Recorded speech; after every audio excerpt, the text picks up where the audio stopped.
Hey there, everyone. This is Gregg Schutze for Ready for the Draft.com, and this is the Ready for the Draft podcast, episode 15 of the series dedicated to the draft-eligible prospects for the 2020 NFL Draft, which is set to begin in April in Las Vegas, Nevada. Ladies and gentlemen, the regular season for college football has come to an end. A moment of silence, please. Okay, we're now ready for the conference championships. It's championship weekend, getting ready to find out who's going to be advancing to the college football playoff, where everyone else is going to be going in terms of bowl games. We're going to be there every step of the way. Going to take a look at every single matchup and every single bowl game, really look at some of the best players in those matchups, guys that you'll want to be paying attention to come draft day. So, really what I want to do with this podcast, episode 15, is we're going to take a look at the games, a lot of the rivalry games that led up to championship weekend. Take a look at some of those matchups. Take a look at really what transpired and what led up to this week in the matchups. This week's episode was taped just after Oregon put the beat down on Utah, 37-15. So we're also going to take a look at that game just a little bit, what those implications might mean for the college football playoff. Take a look at Justin Herbert and some of the other draft-eligible prospects. We'll have to talk about Penei Sewell, who may be the first overall pick of the 2021 draft. We'll see. We're also going to go ahead, we'll take a look at some of the players who have already made their names, thrown their names into the hat and into the ring for the 2020 draft that are underclassmen, really the underclassmen tracker, if you will. Take a look at some of the names that have already made themselves eligible for the draft, as well as a few names that have decided to come back to school. That's going to be something that we're going to be taking a look at through the next few weeks. And ultimately, after January 20th, which is the deadline for the underclassmen to declare, we'll break down every single underclassman who declared for the draft. Take a look at their qualifications coming out of college and where I expect them to fall in the draft, and really what to expect from them at the combine going forward as well. So with this podcast, again, after we take a look at the underclassmen and we take a look at these games, we'll get into the linebacker position. We've already talked about the entire offensive side of the football. Last podcast, we talked about the edge rushers at defensive end, took a look at the interior defensive line the episode before that. We're going to get into the linebackers, both in a 43 defense as well as a 34. Some of the edge rushers, guys who, undersized at the defensive end position, who likely are going to kick outside and be one of those stand-up edge rushers. They're going to fit into this qualification as well. And then obviously we'll finish things off with taking a look at the championship matchups and really what to expect tomorrow, Saturday, December 7th, 2019. So without further ado, let's go ahead and take a look at some of these games that I got to watch last week. Virginia beating Virginia Tech. They get to go ahead and take on Clemson in the ACC championship. 39-30 was the final. And I'll tell you what, Virginia was led by their senior quarterback, Bryce Perkins. 20 of 33 for 311 yards and a touchdown, but it was really what he did with the ball in his hands. 19 carries, 164 yards, 2 touchdowns. Look, not the most polished passer in the world, but the athleticism, and he's a big guy, 6'3", 215 pounds. You think about guys like Taysom Hill and what he's been able to do with the Saints, not only at the quarterback position, but really kind of that hybrid guy. You can fill him in a number of different positions. That could potentially be Bryce Perkins' future.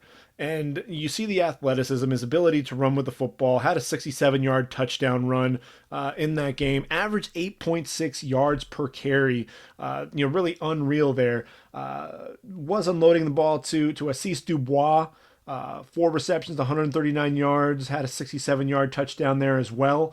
Assis Dubois, he's 6'3", 215 pounds, a bigger receiver, big, strong weapon, a guy who does a really good job adjusting to the football over his shoulder, excellent hands, runs the skinny post in that game, and just really looked like a man among boys at times, just because of his size. And I think he's somebody where a team could potentially take a flyer late in the draft or a priority free agent and might actually stick with the team.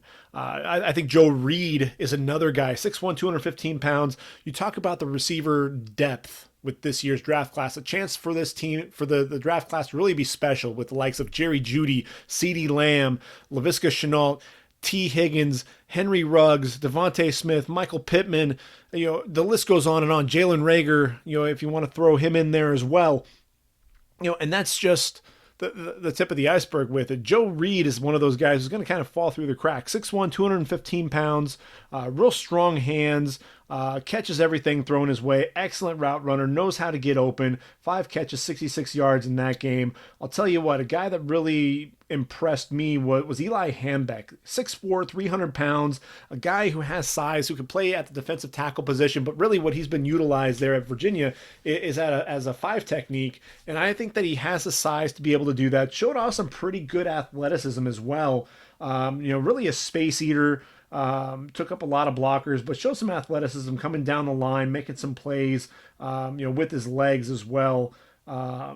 So that's one of the things that I was looking for, was who else was going to step up, who's going to make that big play there for Virginia, and Eli Hambeck was the guy that really caught my eye.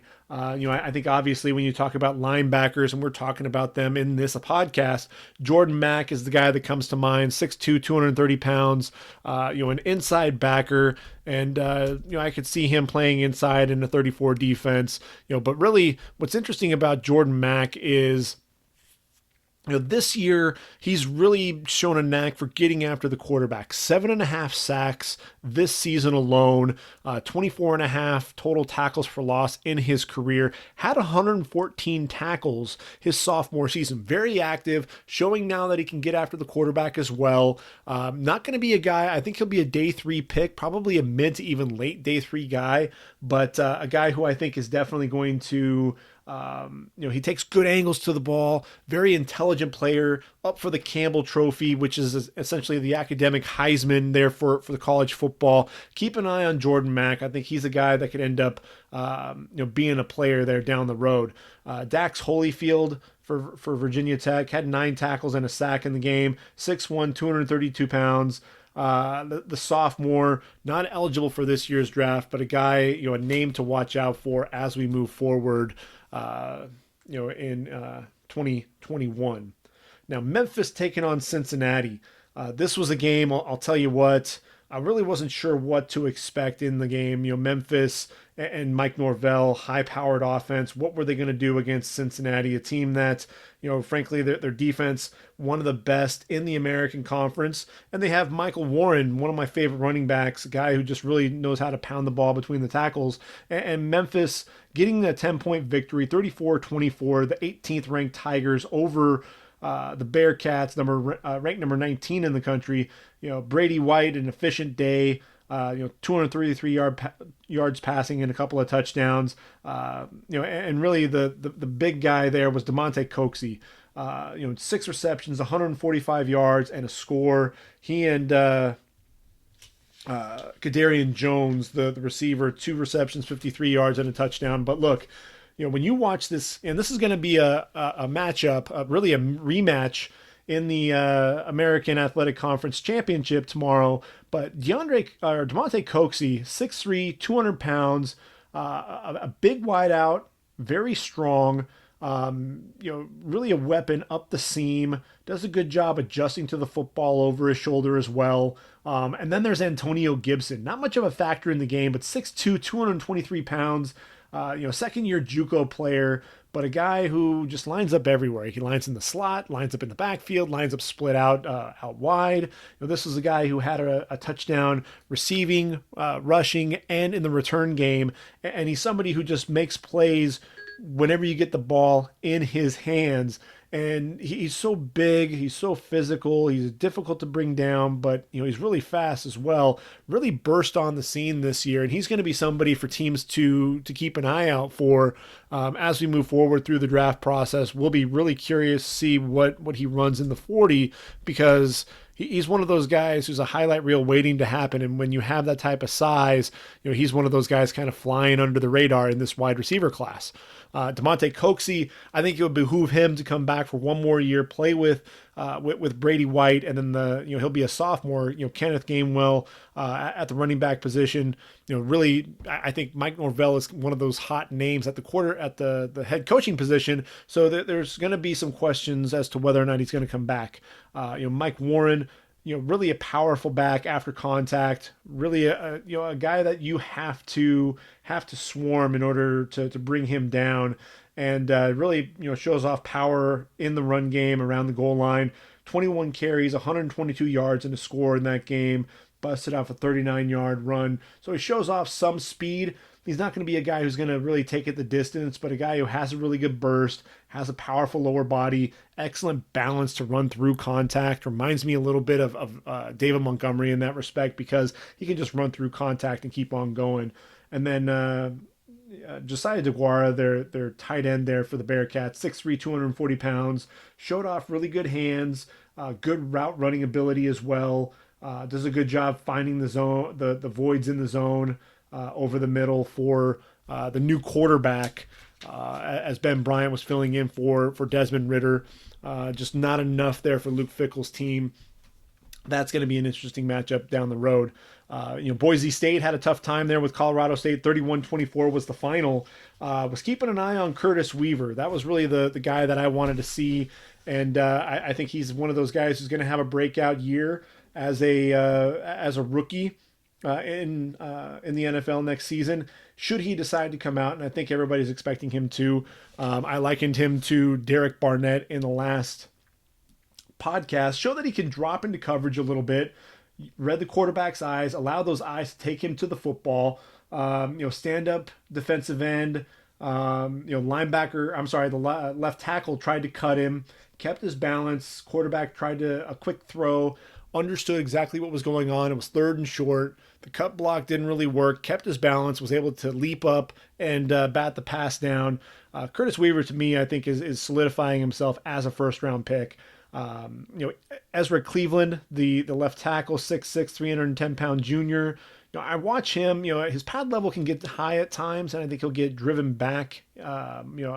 He's very light on his feet. I think he's more of one of those finesse type offensive tackles. You look at him and you don't see him overpowering his man, but he just gets the job done because he's so athletically gifted.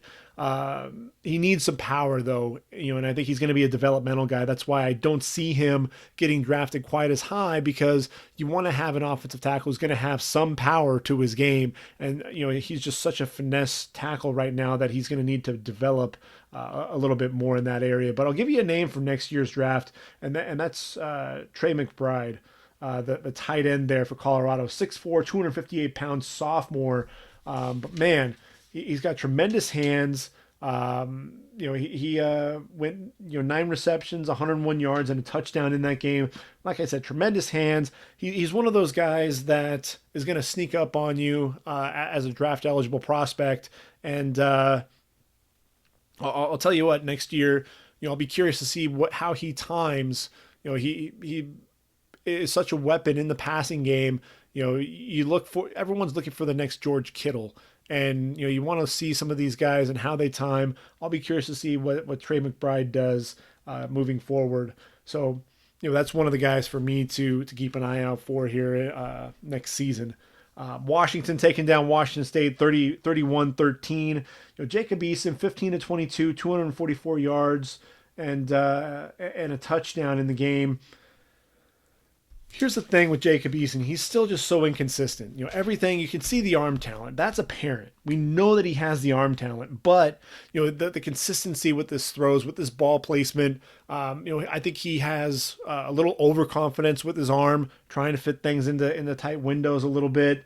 So I think some of the errant throws, cleaning up some of those things, I think he needs to come back to Washington for one more season. They have some form of continuity with Jimmy Lake stepping in now that Chris Peterson has moved on. So Jacob Eason, to me, he's really got to come back for one more year in the system. This was a game for me, again, you look at the accuracy problems and he's just not putting up the stats that you would expect, but everyone falls in love with the arm talent, and that's to be expected. But I just don't see enough yet for me to say, you know what, this guy's a bona fide first round pick this season. Washington State, I'll tell you, their running back Max Borghi, you watch him play, you have flashes of Christian McCaffrey, 5'10", 193 pounds, sophomore, since last season. 122 receptions. That's more than any other running back during that time period. He's not eligible for this year's draft, but he's a guy who's just so much fun to watch. If you ever get a chance to watch Washington State play, Max Borghi is a guy to, a name to really know. Hunter Bryant, the tight end, 6'2", 239-pound junior. He's a bit of a mismatch, in terms of, having the speed to outrun linebackers, and then also has the size against the corners. A little undersized in terms of being a tight end. He looks like a more of a larger wideout, and reminds me a little bit of Evan Ingram, in that regard. But definitely was Jacob Eason's go-to receiver. He's decided that he's declaring himself eligible for the draft, and in that game, just really showed an ability, a knack for being able to get open, running good routes, really a weapon up the seam, and shows a little bit of elusiveness in the open field as well. Lowers his pads and just runs over guys to finish his runs. Nick Harris, the center for Washington, 6'4", 302-pound senior, excellent leverage. He's an undersized center in terms of his height, but those short arms. On the inside, he does that, uses it to his advantage, fires off the ball, plays with excellent leverage, extremely agile, showed on a screen pass to the tight end, Cade Otton, got to the second level in a hurry, got his hips around to seal off the defensive back to allow a big game for Otton. And then the left tackle, Trey Adams. Is he a first rounder? He's kind of one of those fringe first round picks, 6'8", 318 pounds. The medicals need to check out for that knee in the back. Some inconsistent tape with him.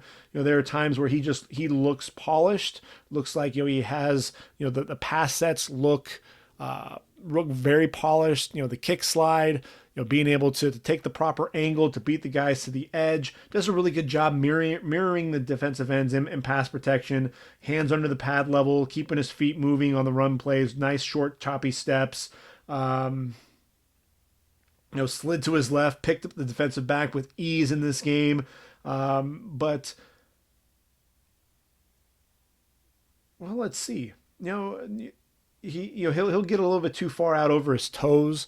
And you'll kind of see him, almost lunging at guys at times. But for the most part, like Will Rogers tried to shoot inside on him and really showed a good power step, picked up that inside move, and really showed, an easy fluidity with being able to pick up the spin move back to the outside. And that's one of the things that I think you're really looking for in a left tackle. Does he have that mobility to be able to slide with his man? And, we did see that. Ohio State, look, they're the number one team in the country for a reason. 56-27, drubbing of the Michigan Wolverines. Wolverines kept it tight early, and the Buckeyes ran away with this. I think the story there was JK Dobbins, 31 carries, 211 yards, 4 touchdowns in the game. Also had a couple of receptions for 49 yards. And look, what you see with JK Dobbins is, he has excellent vision. I think he sees the holes. He's patient, allows those holes to really develop, from the blocks. Puts his foot in the ground and gets north and south. I think that's one of the things that really stands out is he sees the crease between the tackles and just shoots straight to the block. Shoots straight to the hole, and then once he gets into the open field, shows some good acceleration. I'm going to be curious to see exactly what type of 40 time JK Dobbins is going to run in this draft. He's only a junior, 5'10", 217 pounds. I'm expecting him to come out because he's one of the top 5 running backs in this year's draft class. Jonathan Taylor, DeAndre Swift, Travis Etienne, and JK Dobbins is right in there in that mix. Chuba Hubbard is there as well, but JK Dobbins ran a nice angle route over the middle, excellent catch in stride, made a lateral cut to make a defender miss in the open field, and ran away from some defenders as well.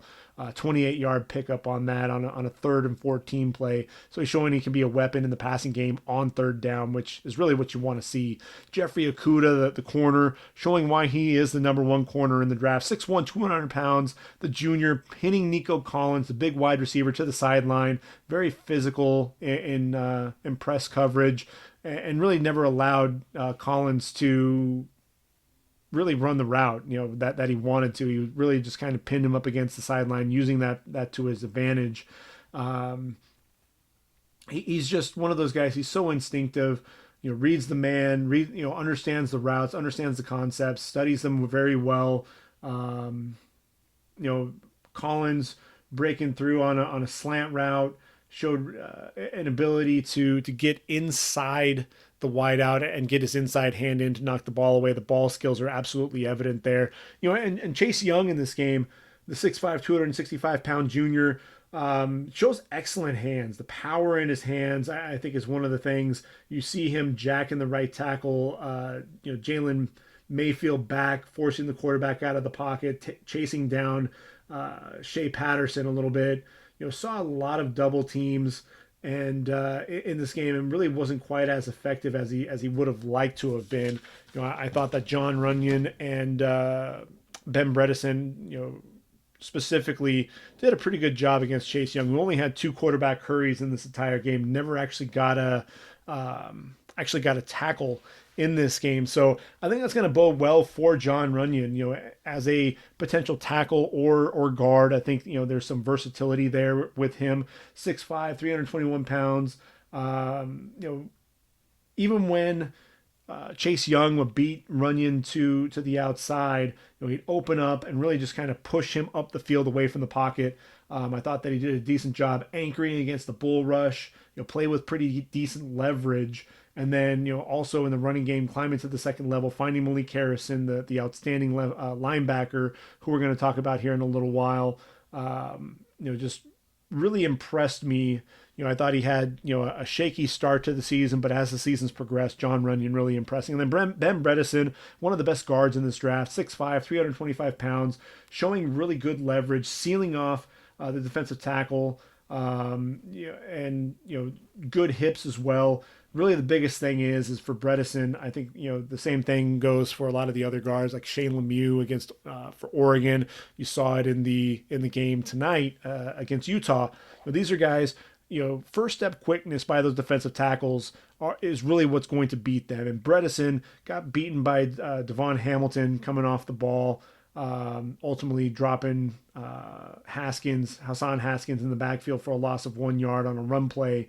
But when he locked onto Chase Young, sustained his block all the way to the whistle, very active hands, keeps those hands inside and nice and tight. And, I thought he definitely helped himself as well. That's tape that teams are going to want to look at. Speaking of guards, Jonah Jackson, the transfer there for Ohio State, 6'4", 305. Excellent puller. He was pulling for JK Dobbins, getting out to the right, sustaining his block to the sideline. Really blew up Carlo Kemp, the nose tackle off the ball with a real powerful punch off the snap. So those were some of the guys that I was really keying in on during that game.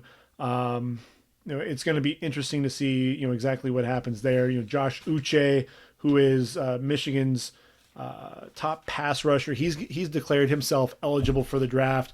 We'll talk about him here in a little while. It's going to be interesting to see how he times. I think he's one of those guys who's inconsistent. You see flashes, but you talk about production versus potential. Talked about that with Rashawn Gary last season. Uche, I don't think is a prospect at the same level as Rashawn Gary, but he's somebody who I think will at least get a look because he does know how to get to the quarterback. Georgia just pounded Georgia Tech 52-7 in that game. DeAndre Swift with 2 fumbles lost and injured his shoulder. So I think that's going to be huge coming in against LSU. They're going to need to be able to run the football. And if DeAndre Swift is slowing up, then you're looking at guys like Brian Herrien, Zamir White, and James Cook, you're relying on some inexperienced running backs there. Harrion is the exception, but DeAndre Swift before this game, over 400 touches without a lost fumble. So I think it's huge when you see some of those things happening. He was actually having a decent run before the injury, showing his ability to lower the pad level, finishing his runs, excellent speed to get to the outside. He's one of those dynamic playmakers. He's 5'9", 215 pounds, powerfully built, bounces off of contact, 10 carries, 73 yards in the game before he ended up going out. His health obviously is going to be a concern with that shoulder, but he's one of those guys. I think he has a chance to be the number one running back taken, although I think Jonathan Taylor, what he's doing there at Wisconsin, we haven't seen things like what Jonathan Taylor's doing, frankly. So it'll be interesting to see. Yeah, I think he's right in the mix, though. Andrew Thomas, the left tackle, 6'5", 320 pounds, really showed why he's in contention to be the number one tackle taken. Knee bender, able to effortlessly mirror the defensive end, keeping him right there in front of him. Pulled out in front of DeAndre Swift to the left, buried the safety, got a kick out block there. Excellent balance. I thought that was one of the things that was impressive. You watch him. You saw a defensive end try to spin, able to really pop over and pick him up. And then after that, looping around, the linebacker looping around, able to then slide back out and pick him up as well. I thought that you saw some really good athleticism there. So Andrew Thomas, if you talk about Tristan Wirfs at Iowa, the other top tackle for the draft, you're going to see a lot of power. You're going to see a guy that kind of reminds me a little bit of Brandon Sheriff, who ended up being a top 10 pick, number 5 overall of the Washington Redskins because of all the power. But I think he has some of that versatility, with his athleticism, being able to play both tackle positions. Those two guys, that's really where you're going to see those matchups, and it's really going to make things interesting. Now, Jake Fromm, here's the thing. Jake Fromm started off just absolutely awful in this game. Finished 14 of 29, 254 yards, and 4 touchdowns. But look, he really struggled to start out the game, and just was missing his receivers. Throwing the ball behind his guys, just struggled with ball placement, struggled with his accuracy. As the game went along, though, you saw him really start stepping up. First half, 8 of 18 for just over 100 yards and a touchdown. Third quarter alone, they put a stat up there on CBS, 6 of 11, 149 yards, 3 touchdowns, really able to turn it around. That talks about the mental makeup of this quarterback, because he's one of those guys who, he's very cerebral, doesn't have all the arm talent, but he was one of those guys that he was able to rebound and really help lead this team going forward. And then Monty Rice, a linebacker, 6'1", 235 pounds, a guy who showed the instincts against the run, shooting into the backfield, dropping the running back behind the line of scrimmage, did a good job running with the receiver in the flat. The receiver catches the ball, able to turn, drop him, and ultimately force the football free from the receiver. Quarterback run, accelerates, gets outside, chases him all the way down as well. Just a very, very active linebacker, especially in the run game. So that takes us to, I got to watch, let's see, what else? Clemson, 38-3 against South Carolina. And really in this game, we can start talking about our linebackers a little bit with Isaiah Simmons. Isaiah Simmons is that prototypical outside linebacker, really that hybrid safety linebacker position that is becoming more and more popular in this game as we go to more of a pass-happy league. Very versatile, 6'4", 230 pounds, showed his ability to rush the passer as a blitzer, can shoot in off the edge against the run, can play sideline to sideline, very intelligent, the gap integrity, you see him when he runs between the tackles, understands, reads his keys, and makes plays. Very rarely is he out of position. Can blitz the quarterback, can get after him there. And then I think what was most impressive about Simmons in this game was his coverage ability. He got to cover Chaismith in the slot, and you saw the safety in him really take over.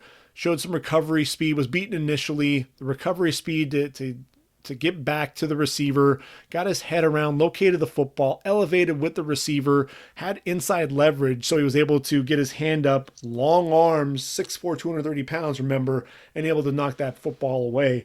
Just a tremendous talent, and to me, I think he's a lock as a top 10 pick. I think any team that's looking for a linebacker will be ecstatic to get a guy like Isaiah Simmons. Travis Etienne, another guy, I think what's so surprising for me with him is he has all the speed, but he's running with power now, 5'10", 200 pounds. But you see a lot more power. You see the balance with him, but the explosiveness, able to hit the hole in a hurry, really wasn't asked to do a whole lot. Just 15 carries, 51 yards, and a couple of touchdowns in the game. But Etienne has definitely established himself as a top 5 back in this year's draft. T. Higgins, 6'4", 215-pound junior, another guy who's a top 5 wideout. Just Clemson's roster just loaded with a lot of these guys. But Higgins separating from the corner on a fade, 10-yard touchdown, really just a subtle push to create some late separation, push down low. Officials didn't see it, able to go up and high point the football, ran a post route, really sold it to the inside. With a head fake and a stab, snaps it back off to the outside. I'm sorry, it was a post corner. Sold it to the inside with this head fake, puts his foot in the ground, gets back outside, left Mukuamu, who is going to be a prospect in next year's draft. Israel Mukuamu, the excellent 6'4" corner who's only a sophomore, had him turned around, really was still covering the post when he ended up breaking back outside.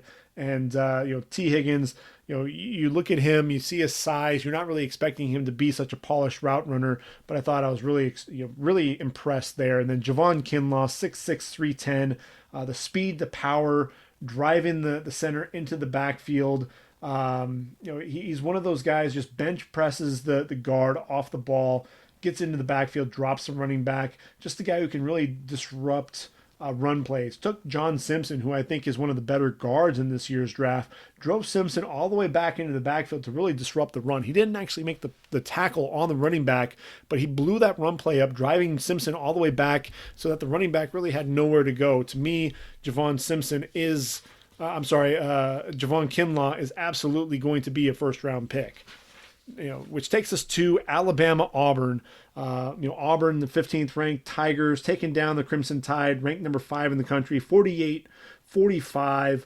And, this was a game, to me, Derrick Brown solidified himself as a top 10 pick. And in my opinion, he could very well end up being a top 5 pick. I don't think anyone would bat an eye, just absolutely taking over the game. You see him eating up space, demanding double teams, showing the power in his hands just to drive, the jolt, driving guys back off the ball, bench pressing the guys, getting off blocks.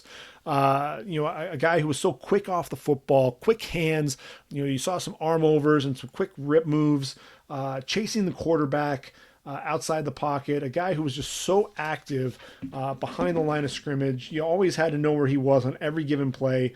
7 tackles, 3.5 for loss, also quarterback hurry. To me, Derrick Brown was the guy that was just all over the place.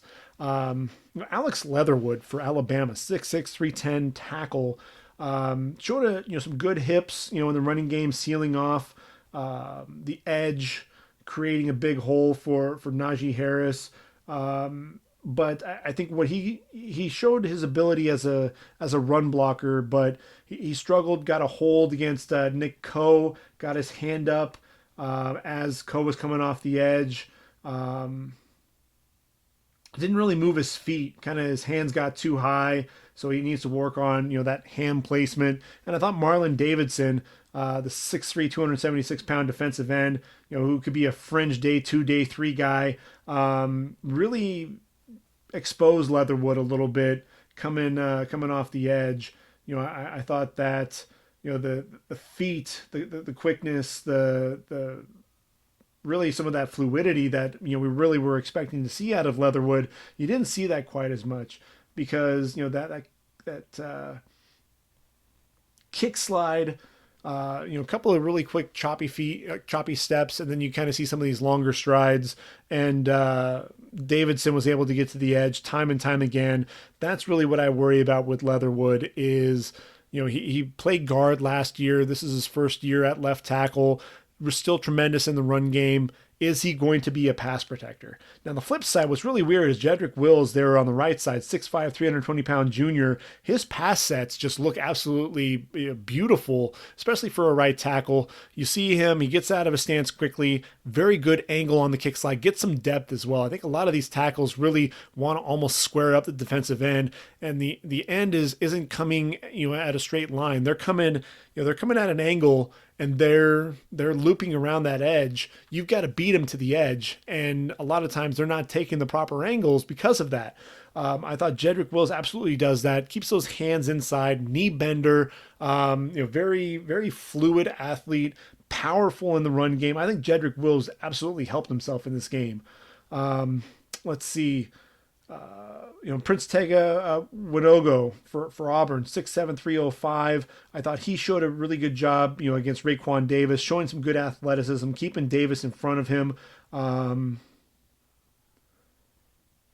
Slid very well with Anfernee Jennings in pass protection as well. Let's see. Jack Driscoll was another guy who was really sustaining his blocks on Terrell Lewis. I thought that was one of the things, especially in the run game. Jatarvius Whitlow able to get to the outside, and so I thought Driscoll really helped himself.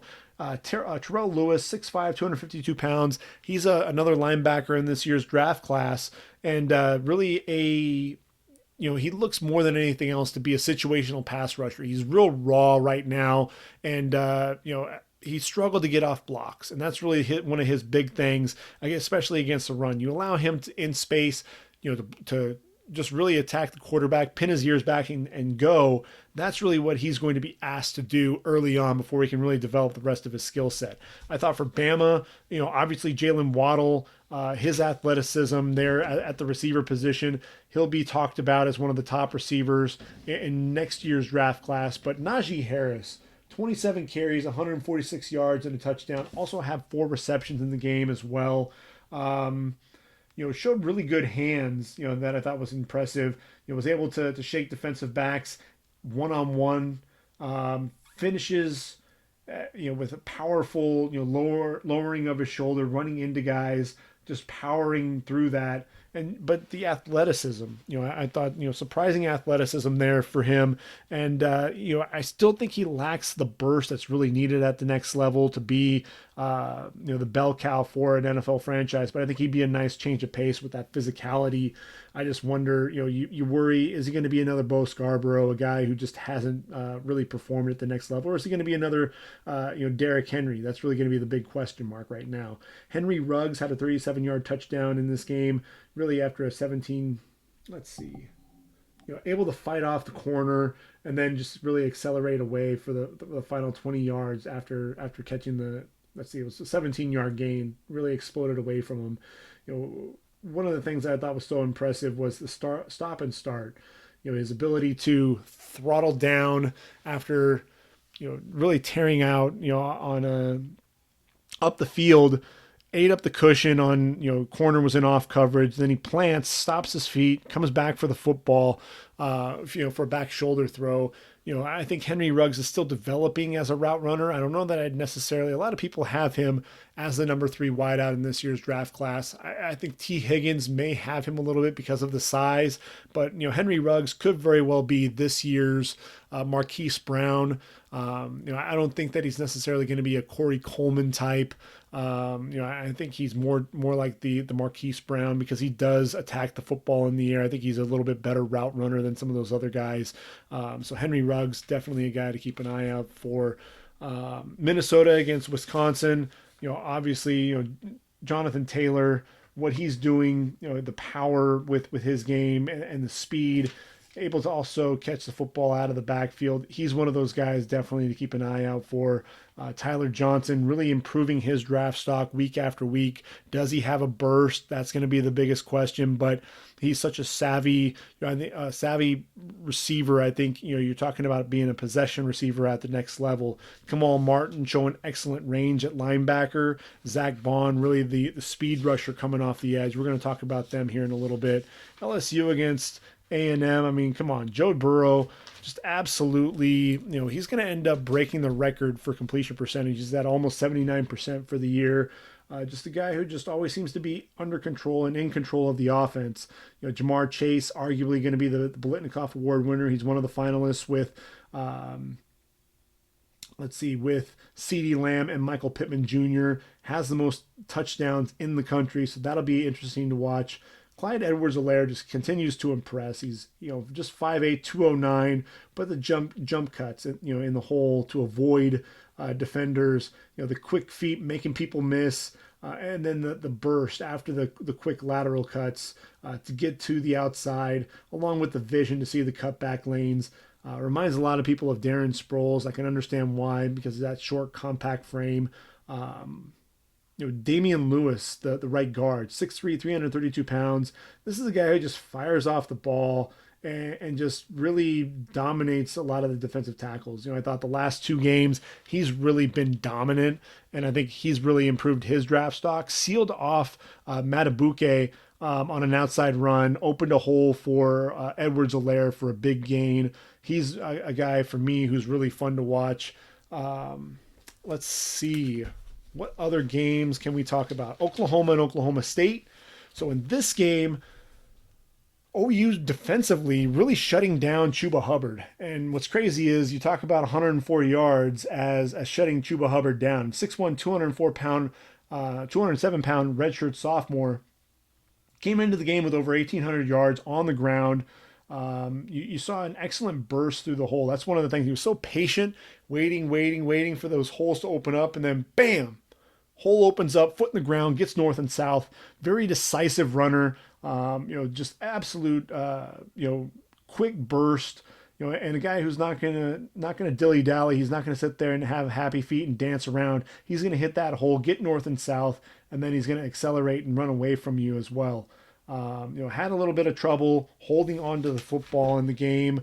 Had 2 fumbles, but a guy who I think is probably going to ultimately come out and enter the draft. But this game was all about the Sooners. The Sooners taking down their rival in Bedlam, 34-16. Jalen Hurts, look, he's now 37-3 as a starter, 71.4% completion percentage, which is 5th in the FBS. Just a guy who he's not the tremendous passer. I don't think he's a guy who sees the entire field a lot of times. Will throw into traffic a little bit, but just the will to win, and a guy who I think is just so competitive. You put the ball in his hands, you allow him to run with the football. Another guy who you just want to have on your football field. Find a way to get him out there and allow him to play. He's another guy that you could look at and say, you know what, he can be a Taysom Hill type guy, 6'2", 218 pounds, a former high school power lifter, a guy who after a win, there's social media footage of him working out after the game. Just really a guy who is a winner. And, he's a guy down the stretch. OU is going to need a big game out of him. Kenneth Murray, the 6'2", 234-pound inside linebacker, he's the guy that we're going to be talking about. Really got to play outside in this game, which is really where I think he needs to be now that Caleb Kelly is back. He over pursues a lot of run plays, lacks gap integrity, but if you allow him in space to just fly to the football, there may not be another linebacker who's arrives any sooner. I think he really flows outside, gets to the outside in a hurry, shows tremendous range, and when he guesses right coming downhill, man, you better watch out because he's going to deliver really a powerful punch there in the hole. And then finally, Creed Humphrey, 6'3", 316-pound redshirt sophomore, generates a ton of movement in the ground game. He's a knee bender, natural, just good athleticism, very good balance. He's a former wrestler, excellent agility to get to the second level, sustains his blocks to the whistle. He's really the anchor of that offensive line, and the guy who's just so tough. CeeDee Lamb, 14 touchdowns, third in the FBS, 6'2", 197 pounds. Someone was making a comparison, and I don't remember who it was. I was talking about, what he did against Texas, that, doing Julio Jones things, but he was kind of a Julio Jones light at just 197 pounds. But someone made a good point. DeAndre Hopkins. And I really like that comparison because, CeeDee Lamb, not known as the most explosive guy in the world, but catches everything thrown his way, can be explosive, football speed better than the time speed. And DeAndre Hopkins fell because of, his 40 time. CeeDee Lamb, though, I don't think teams are going to make the same mistake twice with an NFL prospect. Michael Thomas, another guy who, his 40 time wasn't spectacular. So he was another guy that fell to the second round. Can't pass up on CeeDee Lamb. He's going to be one of those receivers that we're going to be talking about there at the next level. And then finally, Friday's game, December 6th, those games that I was just talking about, those were over the Thanksgiving holiday. There's Saturday, November 30th. A couple of those games were on that Friday. But Utah and Oregon, Pac-12 championship, Oregon really putting it on. They jumped out to a big lead early, Utah trying to rally, and then Oregon, that offensive line, I'll tell you what, Penei Sewell, just so athletic. And they mentioned in the broadcast, 8 games out of the 12 without a pressure, a hit, or a sack. That's just incredible. So I thought that was a stat to mention there. Thank you, ABC, for that. But just so athletic, climbing to the second level, really shut down Bradley and I. And Bradley and I is a guy who 6'3", 265-pound edge rusher, 26 career sacks, very athletic, and I think that speaks to just how athletic Sewell is. Penei Sewell will be the top offensive tackle. He's a top 5 prospect for the 2021 draft and could very well end up being the number 1 overall pick. I thought the offensive line really played well, besides Sewell. Shane Lemieux, I mentioned him, 51 starts, 6'4", 316 pounds. He struggled at times with quickness, coming off the ball. Used his hands well against John Pennicini, but when he didn't get his hands on him early, you'd see him losing the point of attack, losing at the point of attack with the quickness. But somebody who I think is really tough, hard-nosed guy there on the inside. And, there was one block that ultimately opened up a 30-yard touchdown to seal the game for, CJ Verdell. And really what he did was, slid with a defensive tackle to his right. It was, let's see. Hands inside, sealed. Who was it? Was it Fotu? Trying to look here. No, it was Pennicini. So his hands were under Pennicini's pad level, slid with him, and then Pennicini tried to get an arm over to his left. Still kept fighting with his hands, kept his hands underneath, strong, really a strong block. And at the same time, Terrell Burgess was trying to shoot in through the gap. And ultimately he was able to take on 2 defenders and open that hole along with Jake Hansen, who was having a tremendous game opening lanes for Verdell, Cyrus, Habibi Likio, Travis Dye and company. But that block, he was the one that blocked down on Leki Fotu and just cleared the way, opening that hole for that 30-yard touchdown to seal it. Justin Herbert, jumped out to a tremendous start in the game. Was 11 of 18 for 178 yards and a touchdown, and then really struggled in the third quarter before rebounding to finish out his night. But really, Oregon kind of jumped out. They were using a lot of zone reads. Justin Herbert showing the athleticism. Look, he's 6'6", 237 pounds. He'll remind you a little bit of Josh Allen, though, because he does have that mobility. He got hurt running the football early on in his career at Oregon. I believe it was a broken clavicle, if I remember correctly. And, that's one of the things. All right, you know what? Let's keep you in the pocket a little bit more. But he does have the athleticism to take off when needed. And, I thought that his leadership throughout the game was tremendous. And, he's someone, you look at some of the polish with some of the throws, the ability to put the ball on his receivers on a lot of the slants. There's a lot of tight coverage, especially from Jalen Johnson, the corner, 6', 195-pound junior. Really tight coverage all game long with him. And, Herbert had to put it on his guy.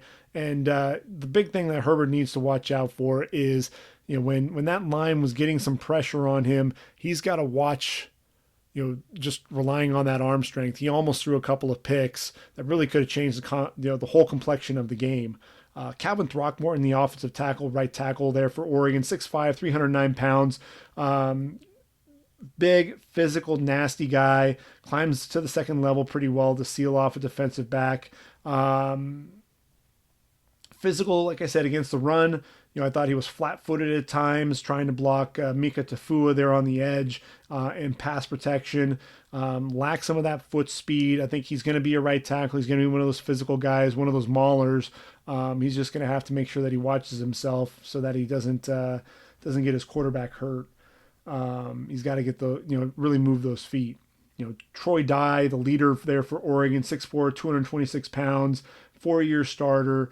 Had a blitz up the middle to really hit the quarterback, disrupt the throw, hit right into the chest of the quarterback as Tyler Huntley was getting rid of it, and then had a pick that really sealed things for Oregon. Out route by Brant Keithy, and kind of the quarterback stared down the receiver. Huntley stared him down, undercut the route on that out route, and ultimately stepped in for the pick. Francis Bernard, we're talking linebacker, so might as well go ahead and talk about Francis Bernard as well. 6'1", 235 pounds. He's a guy who just continues to impress. And it was a BYU transfer.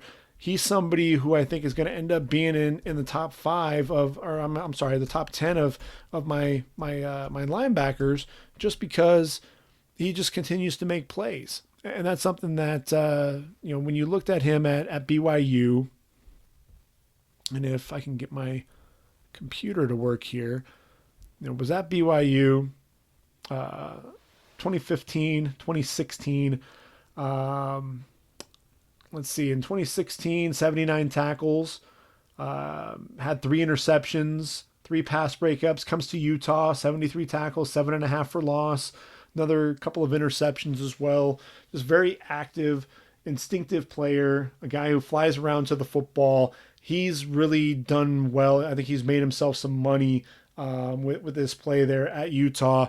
A guy who I think can play a little bit inside or out if you need to, but a guy who just, like I said, very instinctive and can make plays all over the football field. So those are some of the different matchups that I got to watch. So we really need to jump in and take a look at these linebacker positions, and when you talk linebacker, we talked about Isaiah Simmons. 218 tackles in his career, 26 going for loss, 10 sacks, 2 interceptions. 17 pass breakups, 6 forced fumbles, fumble recovery. A guy who just does a little bit of everything. So instinctive. He's absolutely a top 10 talent and a guy that everyone should be keeping an eye on. When we stay there at the outside linebacker position, K'Lavon Chaisson, 6'4", 250 pounds. He's a guy, to me, when I watch him play, it's hard not to compare him to Barkevious Kiki Mingo. And obviously LSU outside linebacker, taken number 6 overall in the 2013 draft, had 29 tackles for loss, 15 sacks in his career. You look at some of the production there, 15 tackles for loss and 8 sacks as a sophomore, came back as a junior, just 8.5 tackles for loss and 4.5 sacks as the junior there in that draft. And taken, like I said, number 6 overall by the Cleveland Browns. Hasn't really lived up to a top 10 billing, and that's one of the things when you look at it, with K'Lavon Chaisson, Barkevious Kiki Mingo, you're looking at him, he's still in the league, he's still producing there for Seattle, but he's not quite, you look at him, he's very serviceable. And he's a guy who he's a veteran and a veteran presence there for the Texans. But when you look at a guy like Clavin Chaisson, you can't be mentioning him in the top 15, top half of the draft. 16 tackles for loss, just 6.5 sacks. But what I do like is his fluidity. He's one of those guys who has, he's got some twitchiness there with his hips, able to turn the corner in a hurry, can bend coming around the edge. But what I really like is the speed to power. Again, 6'4", 250 pounds, uses that length to his advantage, and explodes underneath the tackle's pad level and really drives him back into the quarterback. That's really what you want to see. But definitely some inconsistency with his play. And obviously, some of the medicals need to check out as well. In 2018, after just one game, went down to injury. And so some of those medicals, obviously making sure that checks out. Julian Okwara out of Notre Dame, 6'5", 240 pounds, played defensive end there for the Irish, out for the season with a broken fibula. Let's see, this season, 7 tackles for loss, 5 sacks, 24 tackles for loss and 15 sacks in his career, 4 forced fumbles as well. In 9 games with the Irish, though, just 19 tackles. So it's one of those things to where he would get to the quarterback and get a lot of pressures. He and Khalid Kareem, but the pressures didn't always mean that he was getting home. He was affecting the play, and a lot of other guys can make plays on the quarterback or allow pressuring the quarterback, forcing him to make really a bad throw. But if you're drafting him, you're drafting Okwara to ultimately be a pass rusher. I think he would be better suited in a 3-4 scheme as an outside linebacker, allow him to play in space a little bit more, and I think that would really benefit him well than having him play with his hand in the dirt. Struggles a little bit at times to get off blocks. Let him use that length to his advantage. I mentioned Monty Rice earlier, 6'1", 235 pounds. This season, 79 tackles, a couple of tackles for loss, 3 pass breakups. The stats don't really tell the story, though. He's very instinctive, flies around to the football, does a good job getting outside, plays inside out, and a guy who can play outside, can play inside. I think he's probably would be best suited as an inside backer in a 34 defense. Anfernee Jennings of Alabama, 6'3", 259 pounds. When you watch him play, I think he's playing some of his best football this year. You see some of the athleticism that really jumps off the film. His ability to bend coming around the edge, showing good power as well. At the outside linebacker position, really that jack position for Bama.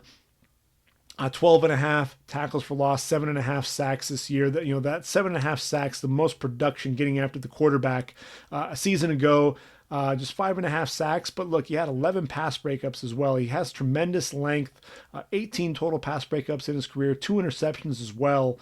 33 total tackles for loss, 14 sacks. I think Anfernee Jennings is a day 2 pick. He's one of those guys for Bama who can get after the quarterback a little bit, but his ability to get his hand in passing lanes and knock passes down, that's why Uchenna Nwosu was able to get drafted day 2 by the Chargers. And I think Anfernee Jennings is one of those guys, late 2nd round, early 3rd round. I wouldn't be surprised if that happened. Jonathan Greenard, there at Florida, 6'4", 263 pounds, battled some injuries this year, getting out onto the field. But look, his last year there at Louisville as a sophomore in 2017, 15.5 tackles for loss, 7 sacks, picks it up where he left off after he transferred to Florida, 15 tackles for loss, 9 sacks there. And another guy who's just so explosive coming off the edge. I think he's a much better prospect overall than Ja'Kai Polite. Polite had all the athleticism, but Jonathan Greenard, the relentlessness. He's a guy who can really make some plays behind the line of scrimmage, not just getting after the quarterback. A guy who I think wins at the point of attack with his hands. Definitely a guy who times up the snap counts very well and can really bend coming off the edge. And Malik Harrison, more of the traditional outside linebacker in a 43 defense, 6'3", 240 pounds for the Buckeyes. Has 4.5 sacks this year, so he's showing that he can get after the quarterback a little bit. 8 pass breakups and an interception in his career as well, but 28.5 tackles for loss. A guy who just knows how to make plays behind the line of scrimmage, very instinctive player, a guy who can play in space. He's a guy who I think can play in the league a long time. I think he offers some versatility for you. Now I'm going to give you a name of a group of 5 guy who I think is really going to shoot up draft boards, and that's Alex Highsmith out of Charlotte.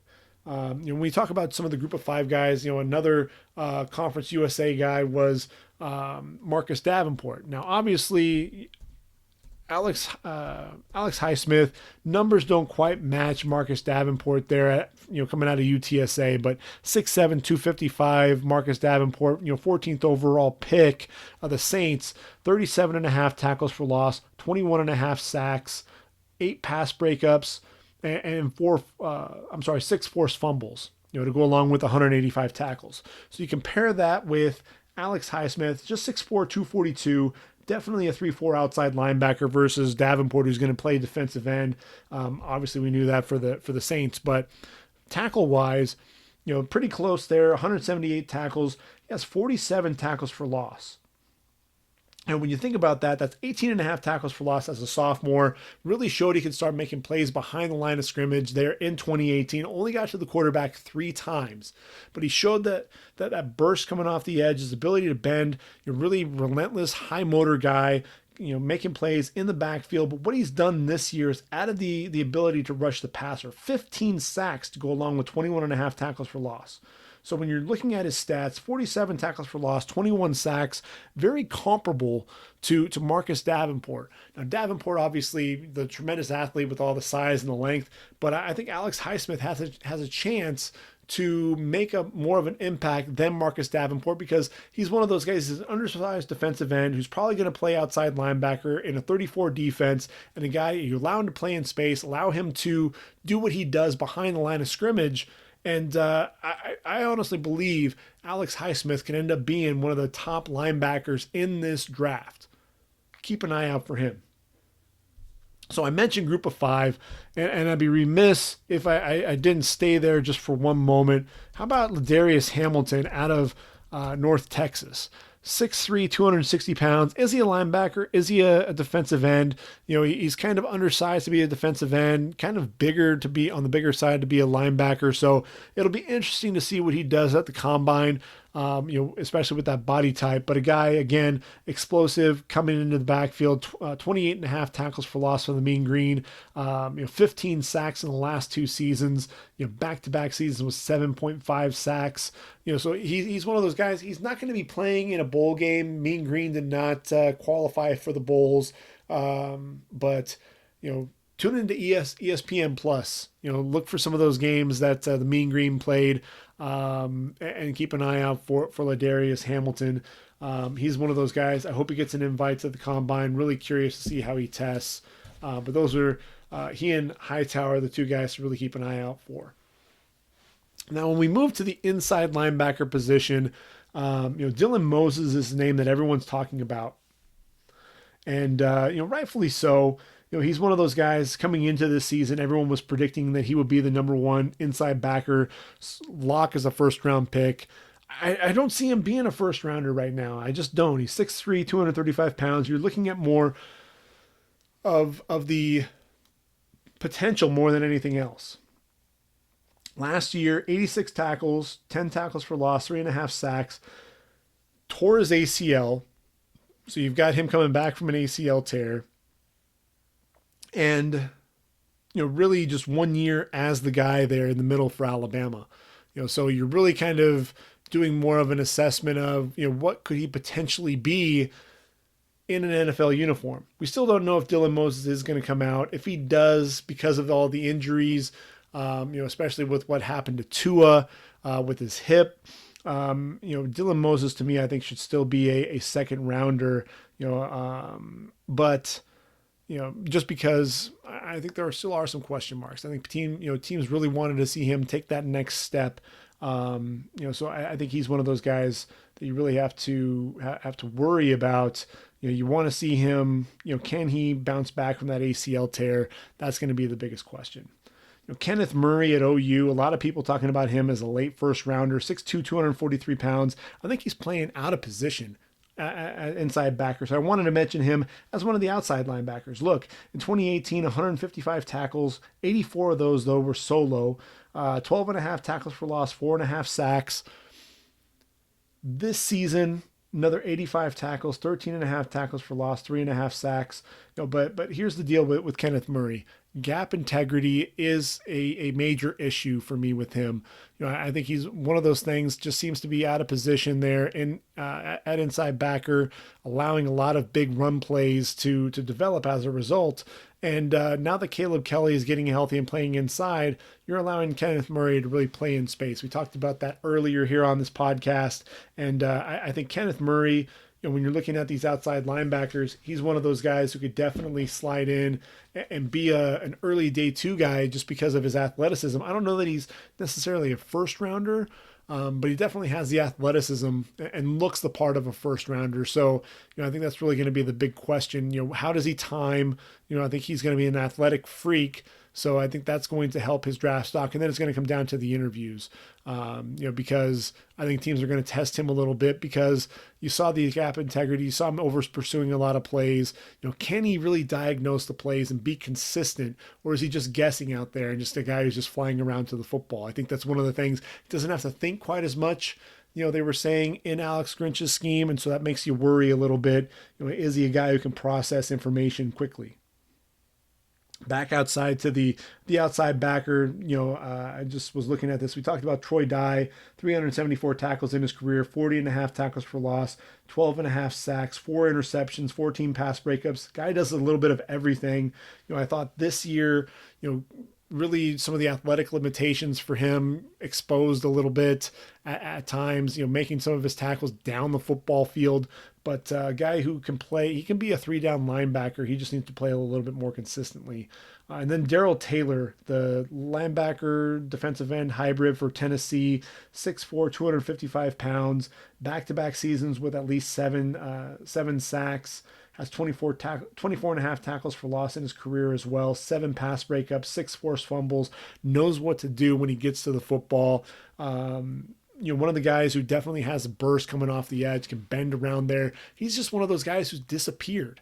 And that's one of the things that I worry about with Darrell Taylor, and taking him too high in the draft is, you're talking about the athleticism and the potential, but man, you got to be able to show up game in and game out. If you're going to be one of those edge rushers, the guy that's really being counted upon to get after the quarterback, you've got to make sure that you're showing up, each and every game.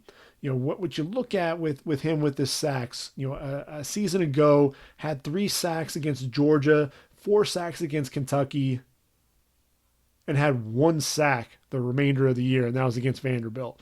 So that's something that definitely has to be a concern. And really, he started off the season, through, let's see, 1, 2, 3, 4, 5, 6. The first 7 games had 3 sacks.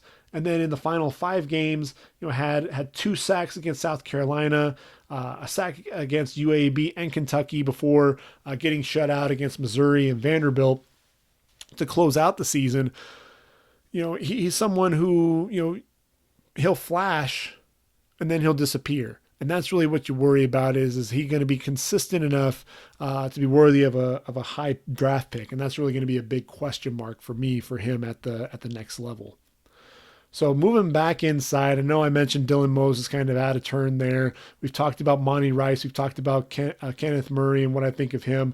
I'll give you a name of a guy that people aren't really talking about, and that's Jordan Brooks out of Texas Tech. Now, not many people are really familiar with Jordan Brooks because, frankly, Texas Tech not having a really good year this year.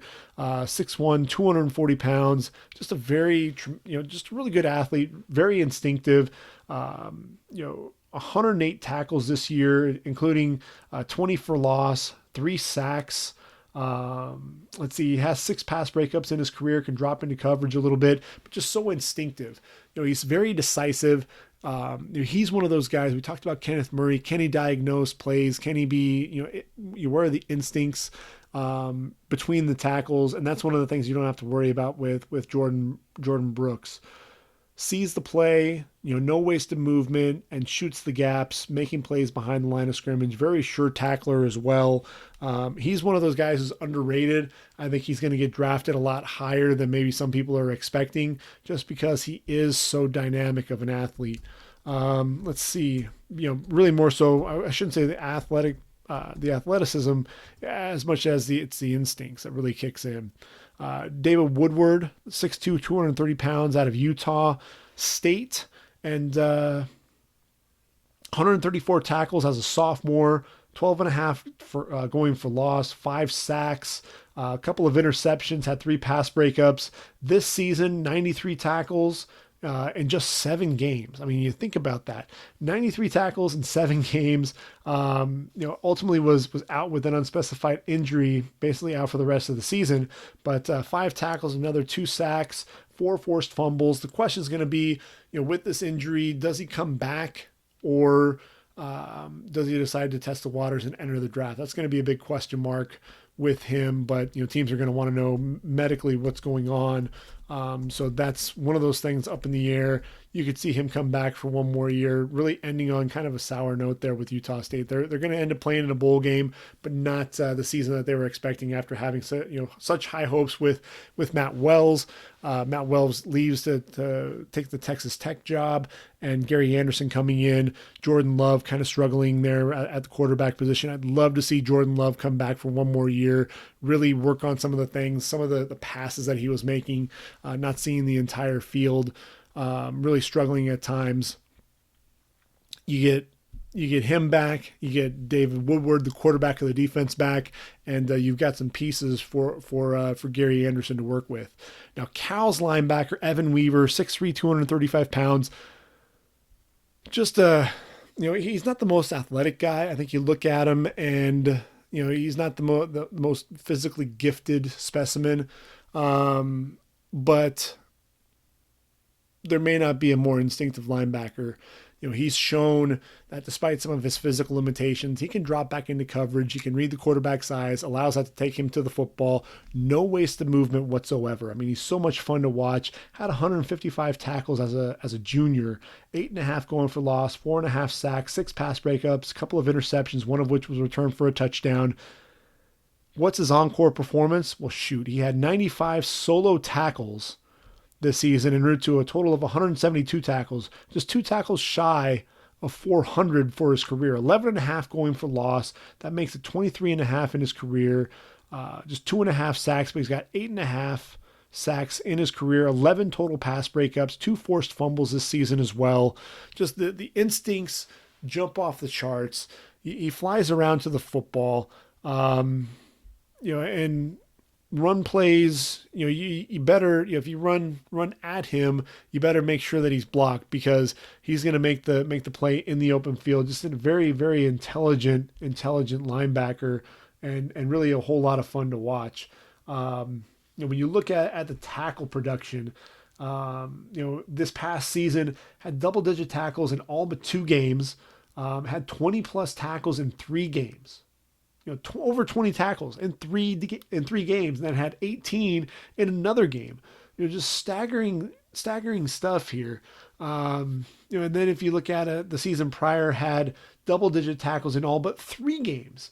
And really the double-digit tackles, really what I think stands out more than even those numbers is he had 4 games where he had double-digit solo tackle performances, and that's just staggering when you really think about it.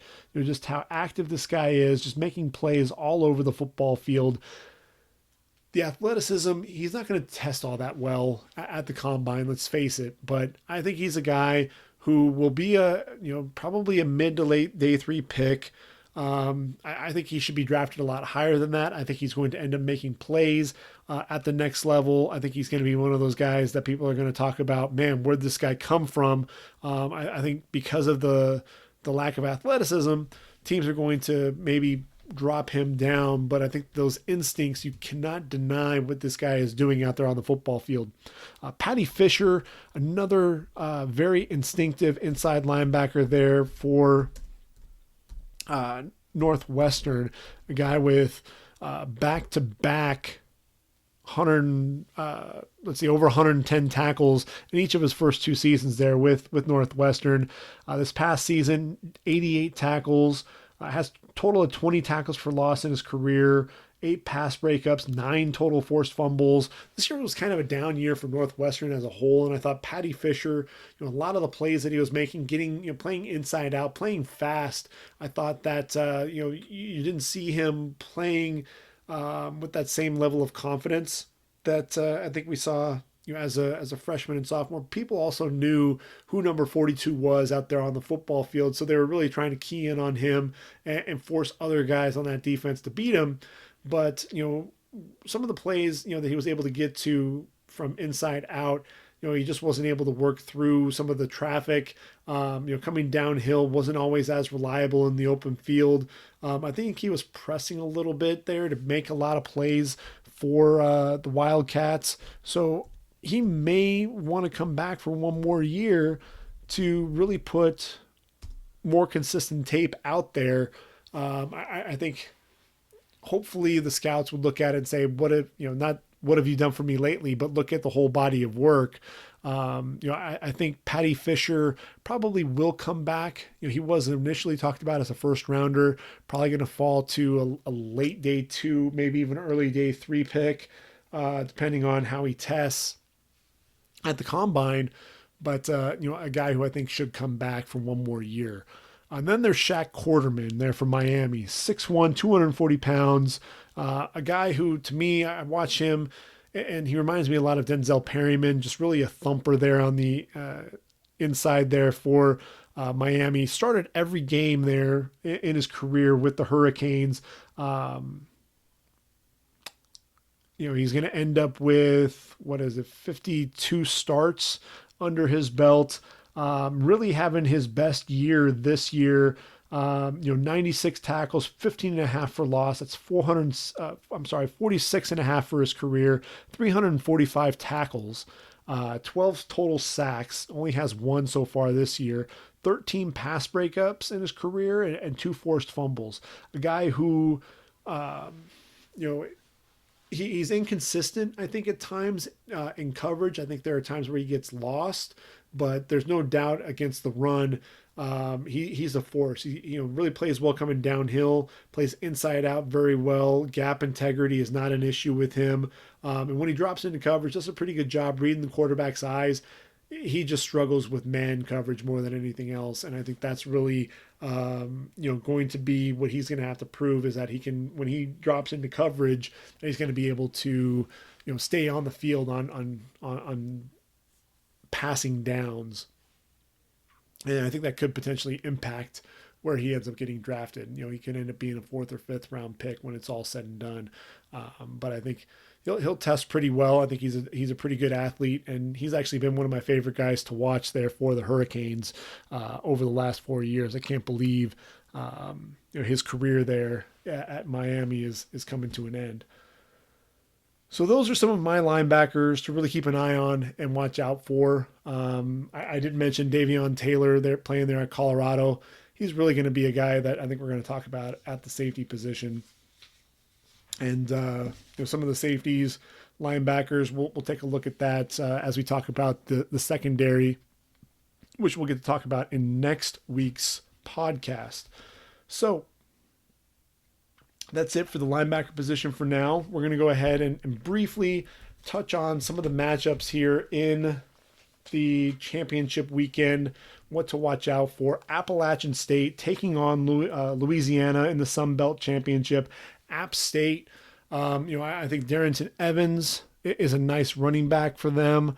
The quarterback, Zack Thomas, obviously throwing the football, a nice leader there. If Louisiana is going to want to win this game, if the Raging Cajuns, Louisiana Lafayette, the three-headed monster running the football, they're really going to have to take over. Elijah Mitchell, Trey Regis, and Raymond Calais, those are three running backs that you really enjoy watching. They're really a lot of fun to watch, and they really enjoy running behind Robert Hunt, a guy who I think is going to be one of the top guards in this draft. He's a tackle, playing tackle, but he'll be a guard at the next level. And so I think that matchup, watching that running game against Appalachian State and their stout defense, that's going to be interesting to watch. I think App State ultimately ends up winning the game, but I think it's going to be a lot closer than everyone's expecting. OU taking on Baylor in the Big 12 championship. Man, what a game. The last time these two played. Tale of two halves, really. OU down 28-3. Baylor really stepping up. Charlie Brewer having a tremendous first half there against the Sooners. Denzel Mims, really his go-to target. Didn't run the ball a ton in that game. And OU in the second half, Jalen Hurts really taking over. They didn't have CeeDee Lamb in the game, so you have CeeDee Lamb in this contest. And I think OU, last game it was 34-31. The defense really stepped up and played well, especially against the run. I think the addition of Caleb Kelly to that defense, I think, can't be understated enough, in my opinion, because I think that allows Kenneth Murray to really just play in space and fly around to the football. I think what's going to happen, though, is you're going to see that secondary, Parnell Motley and Trey Brown, really being tested by those receivers, especially Denzel Mims, the guy who is big, he's physical, has a tremendous catch radius, adjusts well to the football, comes back for the ball, plucks the ball out of the air, and really is a difficult guy to bring down after the catch. He's going to give that secondary problems. OU, they've been mostly a running team. They've really had to, just really running the football. They're daring teams to stop them, running the ball. And if you can't stop them, they're just going to continue to wear you down, play some of that ball control football. And, some of that is attributed to Jalen Hurts, he gets himself into trouble at times with some of his decision-making and some of his throws. But, with that said, CeeDee Lamb coming back, he's going to have that security blanket, being able to hit him down the field at times. I think Baylor, what's going to happen with Baylor, unlike against Oklahoma State, you're going to have to throw the ball at some point. So getting CeeDee Lamb involved, getting Charleston Rambo involved, I think is going to be huge, because if you're just running the football, I know you're going to run a lot of those zone reads and such, but James Lynch is the best defensive end that nobody's really talking about. He's 295 pounds. Talked about him in last week's podcast. He's a guy, to me, that could be a difference maker on the line for the Baylor Bears. Just a guy who really reminds me of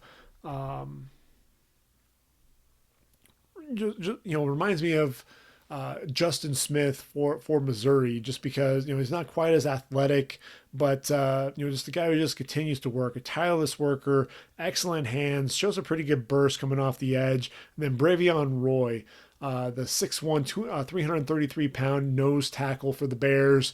They have this formation there under Phil Snow, the defensive coordinator, where everybody's is a stand-up rusher, and including Bravion Roy. And he shows a surprising burst for a guy that big coming off the football. Does a really good job shooting gaps, that first step quickness.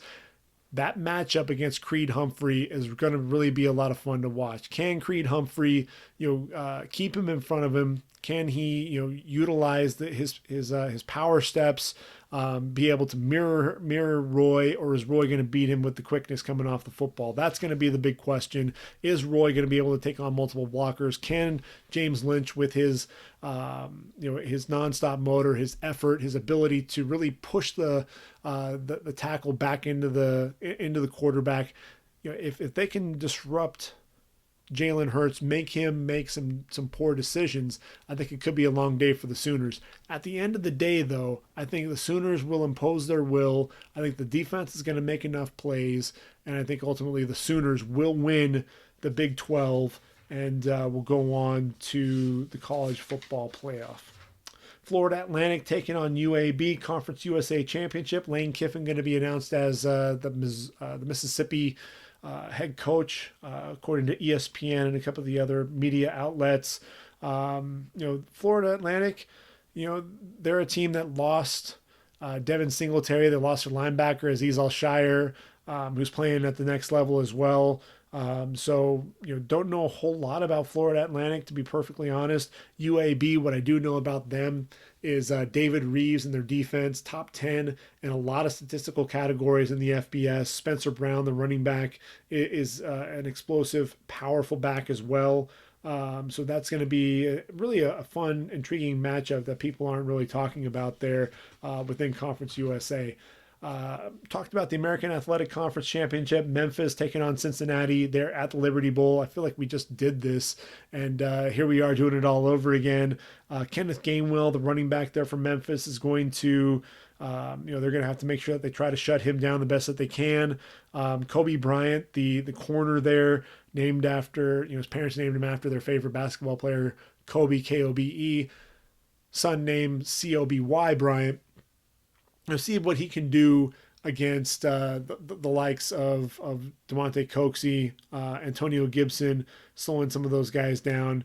Cincinnati, I think Desmond Ridder, not having him in the game really hurt them. Michael Warren, they need to get him going early and often, and being able to get the ball to Okwara, the tight end. But Memphis, there's been no slowing that offense down, and I expect Memphis to end up coming away victorious in that game. Which takes us to the SEC Championship, Mercedes-Benz Stadium in Atlanta. LSU taking on Georgia. Joe Burrow in that offense taking on that Georgia defense, the vaunted Georgia defense, which is one of the tops, one of the top in the country. So many, the depth is unreal. I mean, they play 6, 7, 8, 9 deep there on the defensive line. They rotate some of the linebackers in. A lot of guys in the secondary get a lot of playing time as well, led by Monty Rice, Tyler Clark up front, Tay Crowder at linebacker, and then in the secondary you've got Richard LeCount, the center fielder, who does a really good job, reading the quarterback, reading the routes, understands where he needs to be, comes downhill into the box in a hurry to make plays behind the line of scrimmage or right around the line of scrimmage. So Georgia, they've got a lot there defensively, but look, come on. Joe Burrow, what he's been able to do, he's been like a surgeon back there, just really taking apart defenses. And he's so smart too. He knows when to pull the football. I didn't talk about the game against Texas A&M too much, but he knew when to pull the football and take off. Surveying the field opens up. He's sneaky athletic. And would take the football, take off down the field. Very athletic on the move as well, getting his shoulder square to the line of scrimmage. With his eyes down the field, making connections with Jamar Chase and Justin Jefferson, Terrace Marshall, and Thaddeus Moss, Randy Moss's son. And then they're going to have to show, that's not enough. They're going to have to try to slow down Clyde Edwards-Helaire running the football. Georgia offensively, you've got Jake Fromm. Is DeAndre Swift going to be healthy or not? Jake Fromm, if you're going to ask him to win the game, that's where really, if he has a slow start like he did against Georgia Tech, they could be in for a long game because LSU is going to take advantage. That defense, you've got Rashard Lawrence up front. Obviously with Chaisson, you've got, Patrick Queen and Jacob Phillips there at the linebacker positions. Grant Delpit leading that secondary with Christian Fulton. And the fabulous freshman, Derek Stingley. I think Jacoby Stevens at safety is another guy who's kind of an unheralded player there at LSU who's really been making some plays. I think LSU comes into this game and that offense just has too much firepower. I think they ultimately end up getting the win over Georgia and allow them to move on, punch their ticket for the playoff. Boise State and Hawaii playing on the blue turf in Boise, Idaho at Albertson Stadium, Mountain West Championship game. And I think this is Boise State's game to lose. The quarterback position really is one of the bigger questions. Is Hank Bachmeier going to play? This is a guy who, to me, was having a tremendous freshman season, battled some injuries, some consistency issues at times. and ultimately had to relinquish the starting spot. And you can hear me flipping through my notes. I'm trying to find the last game there for Boise. Boise for me, they've got Jalen Henderson, the quarterback. He threw for 251 yards and a couple of touchdowns in that game. You've got George Alani running the football. You also have Robert Mahone, but not really as effective running the football. I think they do enough offensively. Bachmeier was throwing for over 400 yards. Jalen Henderson, more of a running quarterback. It's going to be an interesting dynamic there. Curtis Weaver getting after the quarterback there in Hawaii. I think Boise State at the end of the day is just going to do enough to get the victory. It may not necessarily be pretty, but they're going to get the job done against Hawaii and the Rainbow Warriors. Clemson taking on Virginia. Mentioned earlier, Clemson's going to punch their ticket, to the CFP here with a big win over Virginia at Bank of America Stadium in Charlotte, North Carolina. Too much firepower. Trevor Lawrence throwing to T. Higgins, Justin Ross and company, then Travis Etienne running the football behind a veteran offensive line. Jackson, I'm sorry, the tackle, Carmen is a guy who's going to be talked about as a potential first rounder in the 2021 draft, but with John Simpson and Sean Pollard and Tremaine Ankrum, veteran guys there up front on that offensive line, guys who are all going to get drafted and have a chance to play at the next level. Virginia, Eli Hambeck, Jordan Mack, an inside backer, Charles Snowden, an outside linebacker we haven't really talked about, but the 6'7" linebacker has a tremendous amount of length.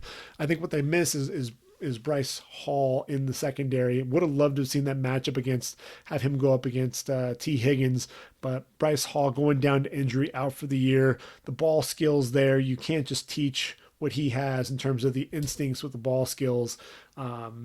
Losing him definitely hurts in this game, but even with him in the game, I don't think it really matters. Clemson just too much firepower. They end up winning big.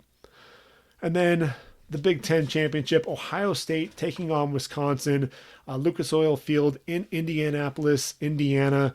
Ohio State, look, Justin Fields, we're going to be talking about him as a potential NFL prospect for the 2021 draft, but let's talk about the guys who are going to be potential draft picks here.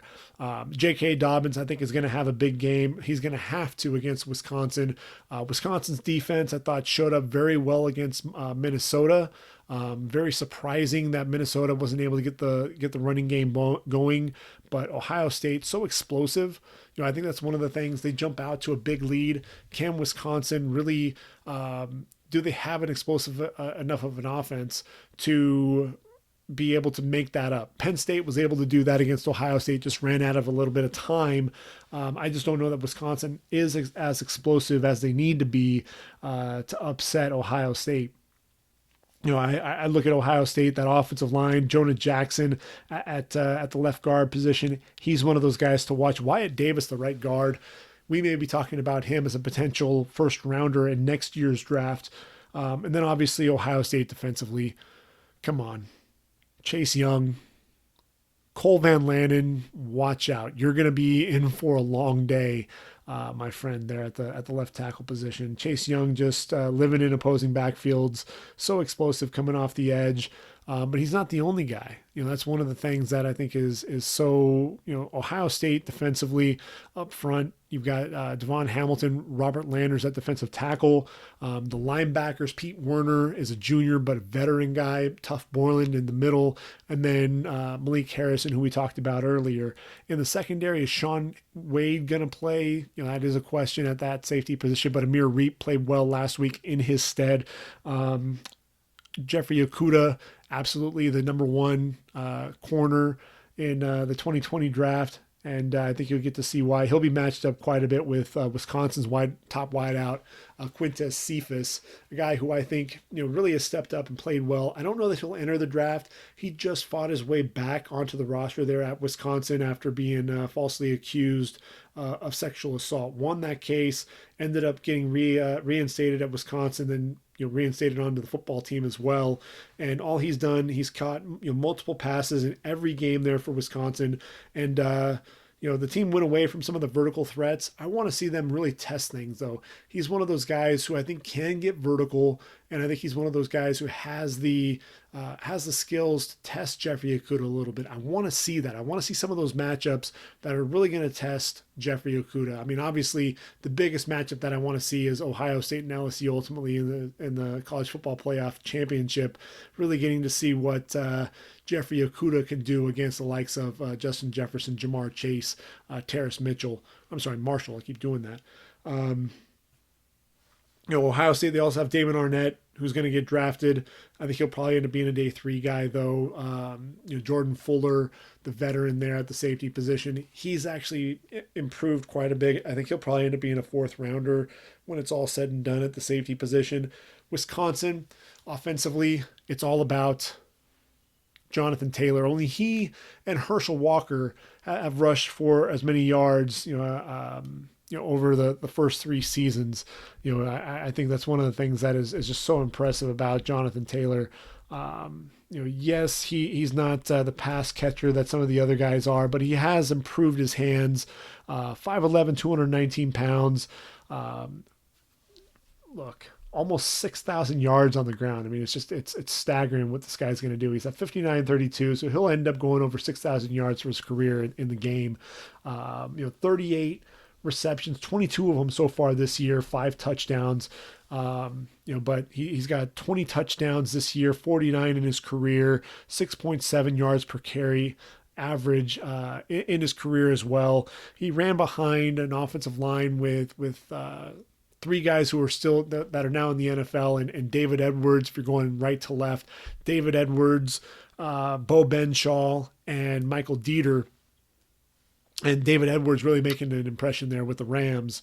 I think he's playing guard, and Bobby Evans for OU is playing tackle. But this year, not as many yards. The average isn't quite there either. But a big reason why is they had to replace some of those starters. But Tyler Biadasz, the center, the guy, he's intelligent, he's athletic, does a tremendous job pulling. He's exceptional in both the run game and as a pass blocker. 3-year starter there at Wisconsin. He'll be a 1st rounder. I think he's going to come out after the end of his junior season. Defensively, the guy to watch is going to be number 56, Zack Baun. Plays like his hair's on fire. Reminds me of Chase Winovich, coming off the edge. Although Winovich was a 43 defensive end. Baun, the 3-4 outside linebacker, he plays with so much intensity, so much speed coming off the edge, bends very well for his size. Just a guy who I think he's going to have to get home early and often against Justin Fields to really make an impact there for the number 8 Badgers. And when you talk about Zack Baun, and he's one of those guys that left off when we're talking about linebackers, didn't forget about Zack. 18.5 tackles for loss, 11.5 sacks on the year for Baun. Again, 6'3", 235, right in that range. As an explosive outside linebacker, guy can be very disruptive.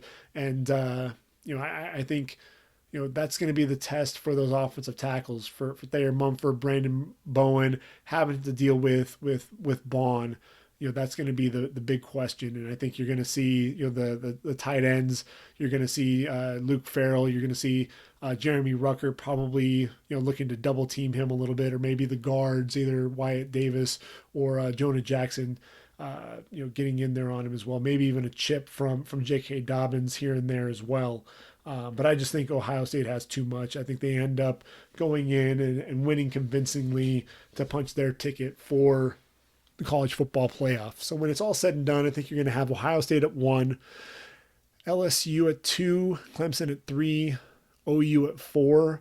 LSU and Clemson, that'd be a tremendous matchup. You'll get to see those receiving core going against a very veteran secondary there for Clemson. I think that'd be a fun matchup to watch. AJ Terrell, one of the top corners in the draft. Tanner Muse, a big physical safety linebacker hybrid type there in the secondary as well. Getting to go up against all the likes of those big name wide receivers. And then watching that Clemson offense with T. Higgins, he'll get to go up against Christian Fulton. The matchups, I think that's what's really going to be a lot of fun. And then Ohio State, can OU slow down Ohio State? I think the really big thing is you're going to see a lot of Kennedy Brooks. You're going to see a lot of Ramondre Stevenson. You're going to see a lot of Jalen Hurts running the football, trying to take the ball out of the hands of Justin Fields, out of JK Dobbins. I think that's really what would be interesting, is taking that offense off the field, allowing their defense to get some of those breathers against a high power and potent offense, and giving Alex Grinch a couple of weeks to really study what Ohio State does.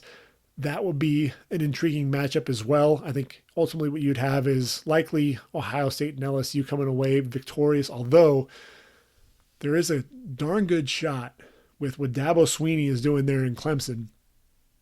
He's talking about them being the underdog and the people aren't really giving them a shot to win. Clemson right now is probably the most dangerous team because they're playing with that chip on their shoulder, and people are overlooking them. And the defense, there aren't the names that they had a season ago. Offensively, they have the firepower, but that defense has just been clamping down on teams. Granted, it's against an ACC that's down this year, so really the question is going to be, can they slow down that LSU offense? And that is, I think, what's going to make the difference between LSU and Clemson. So getting ahead of ourselves, we'll probably be having more of these conversations about some of the different matchups, but that's just what I'm expecting to see.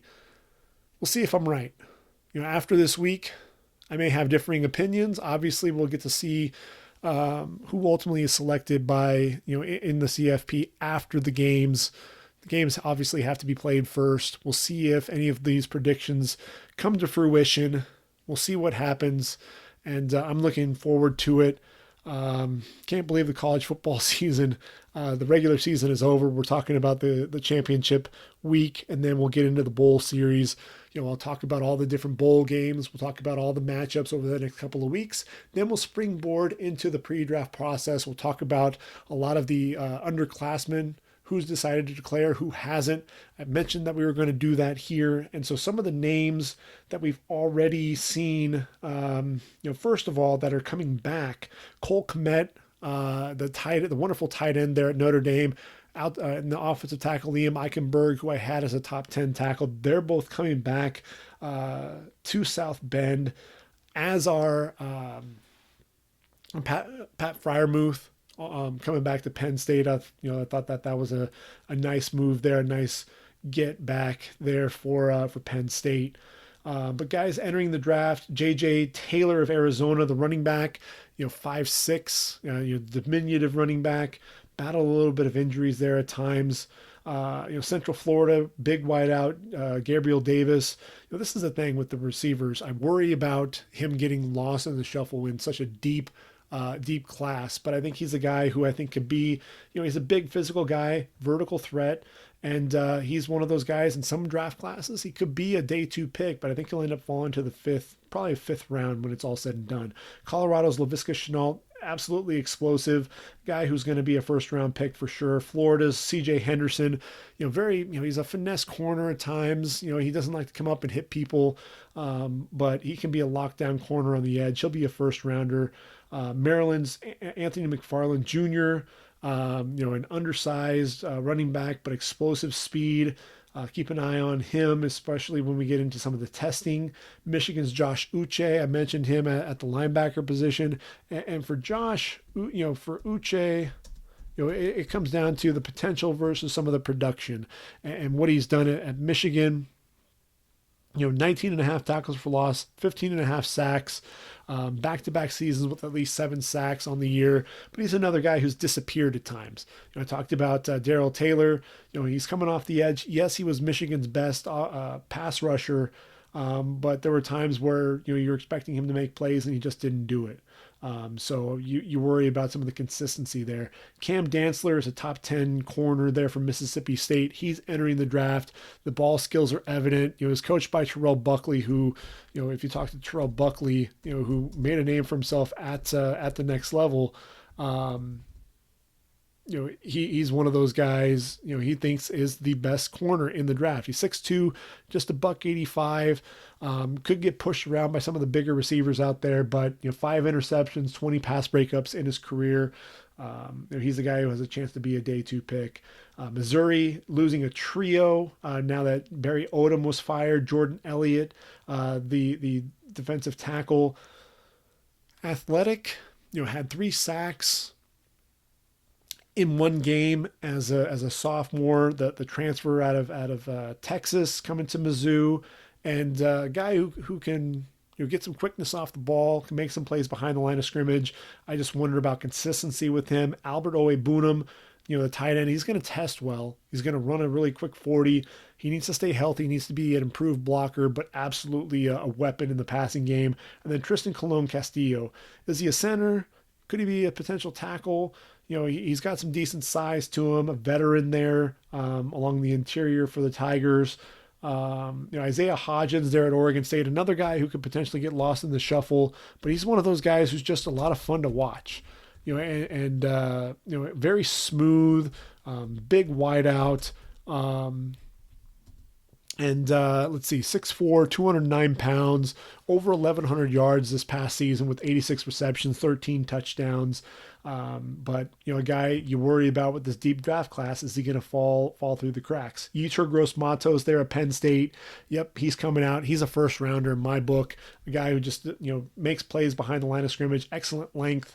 TCU's Jalen Reagor, you're really going to have to put on the game film from 2018. Struggled with the quarterback position, obviously with Max Duggan catching or really throwing the football there. Son of former NFL defensive player Monte Reagor. Jalen Reagor, 5'11", 195 pounds. Really, a guy who can play in the slot and on the outside. Had 72 receptions for over 1,000 yards, 9 touchdowns as a sophomore. The biggest thing for him, he's so explosive, can get down the field, but it's some inconsistency with his hands, especially when he's going in traffic. That's really what worries me about him. And then I mentioned Hunter Bryant, the tight end there for Washington, 6'2", 239 pounds. A guy who can be a matchup nightmare for linebackers and safeties. Let's see, like I said, 6'2", 239, have 52 catches, 825 yards, and 3 touchdowns. That's a 15.9 yard per catch average. Now let's compare that with Evan Engram, if we will, for a minute. Evan Engram, 6'3", 227 pounds, 65 receptions, 926 yards, 8 touchdowns, 14.2 yard per catch average. So when you look at that, they have similar body type in terms of their height and weight. And their final season, they put together some pretty nice, overall, some pretty nice numbers, not quite to the level of Evan Engram, but it's pretty darn close, in his final season there for Hunter Bryant. He probably not going to be a guy who could sneak into round number 1, but I think he'll end up being a second round pick because of his ability to stretch the defenses a little bit. Definitely a weapon up the seam and a guy who can actually make plays on the outside as well. So those are the underclassmen to this point that have declared. We'll be talking about them all later on in future podcasts as well. So we're going to go ahead and put this episode to bed. Hopefully you've enjoyed the breakdown and you'll be able to enjoy a Saturday of championship weekend. Next time we talk, we'll already know what the matchups will be in the college football playoff. We'll also take a look at the bowls a little bit. We also have to take a look at the secondary, so we won't forget about the secondary. We'll probably have a separate podcast to actually talk about the bowl games. We'll break down the first half of the bowl games because we're going to have so many. We'll make sure to break down the first half. Then we'll have another podcast where we'll break down the second half. And, that'll take us through the end of 2019. Hard to believe 2020 just right around the corner, but we're approaching it fast and furious. We'll get at least a couple of more podcasts in here before the end of the year.